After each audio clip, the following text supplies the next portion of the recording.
বন্ধুরা, আসুন আপনাদের আজকে ঘুরে দেখাই নিউ টাউনের এয়ারক্রাফট মিউজিয়াম, তাও আবার মাত্র 30 টাকার বিনিময়ে। এটি কলকাতার নিউ টাউনে অবস্থিত। আপনারা হাওড়া স্টেশন, শিয়ালদা স্টেশন বা কলকাতার যে কোনো জায়গা থেকে অতি সহজেই এখানে পৌঁছে যেতে পারবেন। সপ্তাহে সোমবার এখানে বন্ধ থাকে। মঙ্গলবার থেকে শুক্রবার অবধি দুপুর 2:30 থেকে রাত 8:30 পর্যন্ত খোলা থাকে, আর রবিবার দুপুর 12টা থেকে রাত 8:30 অবধি খোলা থাকে। বাও, কত বড় যুদ্ধ বিমান!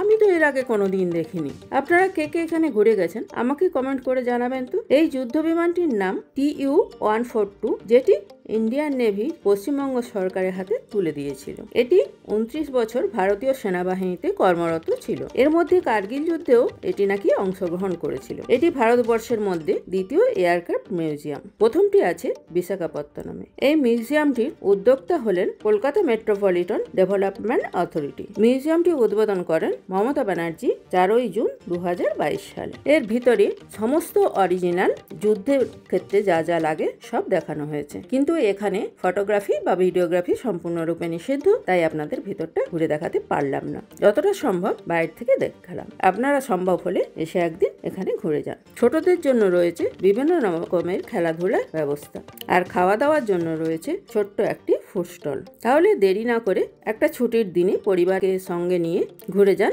এই মিউজিয়াম। আর আমার ভিডিওটি ভালো লাগলে চ্যানেলটি অবশ্যই লাইক, শেয়ার, সাবস্ক্রাইবার করে পাশে থাকবেন। এরকম বিভিন্ন জায়গা ঘুরে দেখার জন্য আমাদের এখন কলকাতা সিরিজ চলছে। কলকাতার মধ্যে আপনারা কোন কোন জায়গা ঘুরে দেখতে চান আমাদের কমেন্ট করে জানাবেন। আমরা অবশ্যই পৌঁছে যাব জায়গাটা আপনাদের ঘুরে দেখানোর জন্য। ধন্যবাদ, টাটা।